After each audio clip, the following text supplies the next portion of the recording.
全世界的旧秩序都在崩坏当中，这样的年代，你要怎么样保留你的资产呢？今天教您如何避险。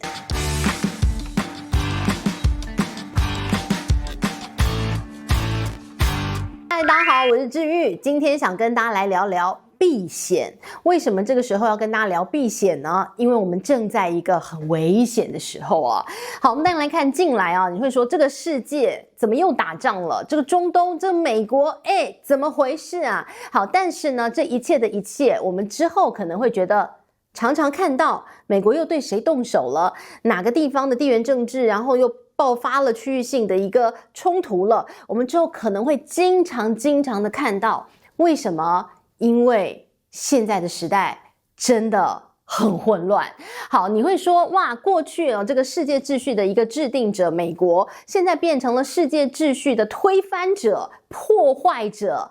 把世界弄乱成一锅粥的就是美国本人。好，在这样的一个年代当中，你要怎么样祈祷，怎么样祈求，怎么样期待这个世界很有秩序，好像很困难。所以呢，我们要习惯这一点，那你就要开始避险。但是呢，现在的避险呢，你在投资上面的避险可能跟你过去的一个想法又不太一样。今天我们就要带大家好好梳理梳理，到底接下来的年代在混乱当中，你要怎么样保住你的资产。好，我们先要带您来看看，我们先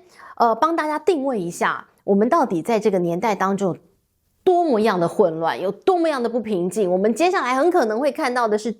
如何的一个 chaos， 如何的混乱。好，我们首先要带你看，近来在2月份有一场非常重要的会议，叫慕尼黑安全会议。慕尼黑安全会议呢，其实它的一个大原则叫做，它透过对话创造和平。这件事情其实很奇妙，这是在一个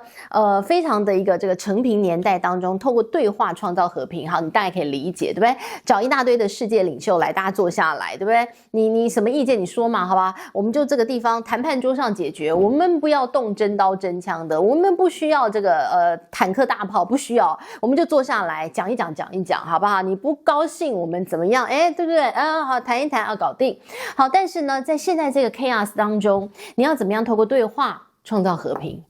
好难哦，因为我讲的话你不想听，你讲的话我觉得我假装听不懂，装睡的人叫不醒哦。所以呢，你根本就别谈。但是今年的慕尼黑的安全会议当中啊，也很有意思，美国也去了，欧洲也去了，然后呢，大家都在这个安全会议当中告诉大家，世界秩序崩坏了。太奇妙了。那这个世界秩序的崩坏呢，美国要负很大的责任，但也 OK， 因为世界秩序本来就是美国创造出来的，他要推翻，那就推翻吧。好，那于是呢，你看到这样一个慕尼黑安全会议，他们也出了一个慕尼黑的安全报告。2026年，他告诉大家，世界秩序崩坏了，美国要负很大责任，美国就是那破坏者。好了，那好 ending 结论就是这个。那接下来就是我们要如何因应了。好，我们要带你来看到桥水基金的创办人达里欧。达里欧呢，他对于这个世界的看法其实还蛮值得大家来这个好好参考参考。他有本书，他帮所有的国家的历史做了一个周期的一个界定。然后他说，我们现在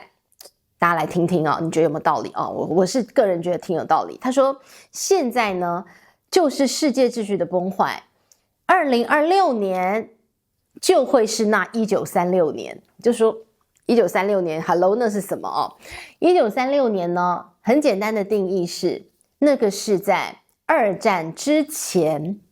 所有的世界秩序正在崩坏的年代。你会看到所有的秩序呢被推翻，世界变得很乱，贫富差距变得很大，人们的生活过得很不好，差不多就是那样的一个年代。2战前夕，那个时候的大萧条余波荡漾，世界秩序要崩坏的年份叫1936年。而达里欧说，2026年就会是那1936年的重新出现。好，那你当然就会把很多的一些元素放到1936年去对比今天，那你真的就看到了历史不断重演的一些轨迹，看到了一些蛛丝马迹。贫富差距很大，的确是的，特别我们看到2025年，你说哇 AI 大爆发，然后呢赚到钱的是谁？就是那些手中的既得利益者，我有 AI 的技术的人，然后你说 AI 赚了这么多钱，然后呢，这个很多的这个工厂变成了关灯工厂，然后 AI 技术又如何推进了这个世界的一个科技的演进。但是问问你，你如果也是工厂工作的人，你有赚到钱吗？这么多的一些这个科技的领先者，企业巨擘，他们把钱投入了 AI， 然后创造了机器人，还有关灯工厂，他们赚到了非常多的钱。他们会把钱变成薪水发给他的员工吗？没有，他把钱拿去再买晶片，再买伺服器，付电费，创造更多的 AI， 创造更多的一些 AI 的基础建设，创造更多的机器人。它有变成钱放到了工人口袋里吗？没有的。于是呢，未来 AI 持续的发展当中，只会让贫富差距越来越大，因为一般的工人他没有办法去吃到那个 AI 的一个红利的，没办法的。然后他创造了非常多的机器人，你说机器人他会消费吗？他不会的。所以你可以想象未来的年代当中 AI 呢，它的一个进展创造了非常漂亮可能经济成长率，创造了非常漂亮的一些经贸数字，但是呢落到一般人一般的中产阶级的身上，他没有加薪，他可能甚至没有工作，所以呢，那些虚无缥缈的经济成长率是没有办法落实到一般人的生活当中。所以你会看到的那个是非常天差地远的，有钱人越来越有钱，没钱的越来越没钱，甚至还失业呢。所以呢，这就是1936年那个时候的状况。然后你会看到了各式各样的地缘政治的冲突。1936年那个时候也爆发了很多这个个别的一些这个西班牙的内战，然后各个国家乱成一锅粥的一个状况。2026年有没有发生？有啊，你看到了中东的状况，你看委内瑞拉的总统被拎走了，各种的，结果还是美国带头的，所以你会看到了那个世界很混乱的一个状况。还有1936年还发生什么状况呢？就是各个国家经济很糟嘛，于是呢，大家就开始关税壁垒，然后大家就开始自扫门前雪，都为了自己，然后呢，就会开始邻国怎么样？我们就冲突。现在的状况也非常类似，你会看到关税战，你会看到贸易战，你会看到科技战，类似的状况。1936年那个时候也是这样，然后到最后就演变成直接真刀真枪的就冲突。今天2026年你也看到那样的状况，旧秩序的一个崩坏，然后接下来世界大战，好可怕。当然那个年代到最终会变世界大战，但这个年代 maybe 不会，因为这个年代你看有最终极的核威慑在那个地方，核子武器吓死你，所以这个年代我们很可能接下来会看到的是代理人的战争，很可能会看到的是比较局部的区域性的一个这个军事冲突，不至于爆发像当年2次世界大战全世界打成一团，可能没有，但是呢冲突很可能会继续发生，我们要放在心里头。这就是为什么今天要跟大家聊聊避险应该怎么做。好了，那达里欧告诉你，所以呢，你看看这个1936年很可能在2026年重演，所以呢，希望大家好好避险。他教导大家你应该要怎么样做你的避险。那我们就来看看过去我们认真的觉得说，哇，好，爆发了战争，好，比如说像这回爆发了中东的战事，你应该要怎么样避险？说快，日元避险货币，但这一次的日元它是避险货币吗？它不是的，它甚至被抛售了。为什么？有它个别的原因。首先你看到现在日本的这个能源危机啊，这个中东爆发了战火，然后油价开始这个攀升，因为荷姆兹海峡被封锁了。日本它有 95% 的一个能源，它要靠中东，它去跟中东买油，然后呢，它在跟中东买油的过程当中，又有高达70%，它必须要通过荷姆兹海峡才可以运到它日本。所以呢，日本现在爆发的是能源很可能会有危机，所以呢，当你一个国家的一个整体经济可能会有被冲击的时候，它的货币是不可能被觉得是避险的商品的，不可能的。所以你看到这一次日元呢，没有那种什么冲突，然后日元就狂升，就没有那回事了。所以这次的日元呢，它就已经不是传统意义当中的一个避险的商品了。再加上你看到了高市早苗，它的政府它要做这个非常扩张性的一个财政手段去刺激它的经济，然后它也不是那么样的赞同这个日本的央行要升息，所以呢这些都导致了这次看到中东危机当中，日元它不再是一个避险的商品，有它独特的一个特殊性。好，那另外再来看，那比特币以前大家会觉得比特币也可以避险，好像有什么样的一个冲突的时候，冲进去买比特币，这回也不是。你看到这回比特币甚至一开始在中东危机爆发的时候，它还重挫了。大家说哇，那怎么会这个样子哦？那当然呢，大家也觉得哇，这个比特币可能也不是一个那么样好的一个避险商品。毕竟呢，大家在冲突的时候会觉得我手中可能还是现金为王，我要拿到一个流动性非常好的一个商品的话，比特币好像不是那个最好的选择。好，那再加上，那再继续想，你说那黄金一定应该是一个好选择。达里欧也这么说，他认为呢，在这样一个混乱的年代当中，你应该把你的资产当中，你的黄金的比例，你应该要拉高到15%到20%。他认为黄金是一个非常好的避险的商品。结果你看到这次的黄金，中东危机之后，黄金怎么反倒跌了？然后大家觉得怎么可能，不是炮声一响黄金万两吗？这个黄金第一时间是跌下来的，那是因为这一次的原因。这次的原因呢，我们看到了黄金呢为什么跌，是因为美元太强了，美元更强，美元是在这次中东危机当中大家觉得更好的一个避险的一个选择，而不是说黄金不是那个避险的好选择，大家不要弄错了哦。黄金依旧是在接下来的混乱年代当中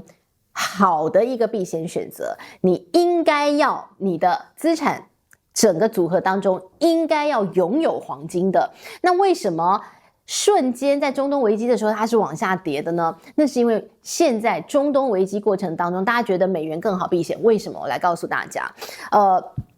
这次的中东危机油价涨上去了，因为荷姆兹海峡呢现在呢所有的油轮卡在那个地方，它被封锁了。好了，那油价开始往上涨之后呢，大家就要去找一个避险的一个地方，对吧？然后就觉得美元最好。为什么？因为美国现在呢，它已经是一个它可以自己拥有石油产出的一个国家，所以呢，大家会觉得说，那所以这次的中东危机呢，美国应该不受影响，因为你要卡断这个油的一个这个进出。不担心啊，美国自己产油啊，甚至它现在的油还可以多到卖给人家呢，所以呢，大家才会觉得说，那美元应该更好，因为它不会受到那个荷姆兹海峡被钳制，那个石油拿不到那样的一个隐忧，所以呢，大家就会觉得，那我钱放在美国应该是这一次中东危机当中更好的选择。这才是为什么这次的美元开始在中东危机之后，美元指数一直往上走，美元正在升值当中，这个是一个这样的一个理由，而不是说大家觉得美元才是那个混乱年代当中的最好的一个避险商品。美元已经不是那个过去大家想象中的美元，因为现在美国一来大家不信任它，再来美国呢它的一个国债高筑，所以呢美元其实如果这次不是中东危机油价涨的话，另外一个危机美元应该不会是这次看起来最好的避险商品，应该还是黄金。那特别是因为这一次是因为油价在涨，所以大家才会把钱 parking 在美元当中，所以呢整体来讲黄金还是那个更好的选择。那目前我们看到小摩呢给黄金的一个这个目标价已经看到6000了哦，所以呢短期你说这个黄金好像有一点震荡，不担心的，你还是应该把你的钱放一部分放到黄金当中去，它还是那个混乱年代最棒的选择。那当然接下来呢你应该要怎么样这个做你的一个资产避险的布局呢？首选当然是黄金，再来你就要观察的是美元指数呢如果持续的往上涨，那如果你的钱还放在亚洲股市，放在很多的科技股票当中，那你可能要有一点承受震荡的一个心理准备了哦。因为如果美元强的话，那就代表了大家还是觉得应该要避险，那这些比较高风险的一些股票资产就会有很大的震荡。再来一个呢，你就要观察油价，如果油价呢也持续的居高不下，荷姆兹海峡呢现在卡关的一个状况没有办法被解决的话呢，这些科技类股可能也会承受很大的一个震荡的风险了。所以呢，我们要告诉大家的是在这样的一个混乱年代，你够尽责是中东危机，但如果你时间放长远看的话，这样的一个危机可能接下来会不断发生。历史不会完全重演，但它会押韵。好，这是近来大家常常会讲的一句话。好，那会押韵是什么意思呢？就是呢，这样的一个混乱恐怕已经很难避免。那如果接下来一个这个时间当中，你会不断的看到这些押韵的这个冲突在上演的话，连美国他都已经开始出来乱的时候，都觉得就秩序要被推翻的时候呢，这样的一个混乱，大家一定要把它视为常态。视为常态呢，你的资产就应该要有避险部位。那避险部位呢，现在看起来黄金还是一个好选择，美元当然也可以在这个地方避险，日元呢，或许进来不是那么好的选择。所以呢，大家可以重新检视一下你现在的一个这个资产状况了哦。黄金要，现金部位也要，这个达里欧还教大家，他说你以前买很多房子的，那你现在啊，这个除了自住的之外啊，其他的房子能卖就卖吧，你要去杠杆，你的那个负债的比例不要那么高，你要多一点的现金放身上，才会是在接下来可能有不断混乱，你可能想不到的混乱要发生的时候，那才会是你手中最好的一些避险了。现金流一定要有，黄金别忘了。好，这是今天我跟大家整理的未来年代当中你应该要怎么样持盈保泰，保住你的资产。希望你喜欢今天的内容，我们下回见，拜拜。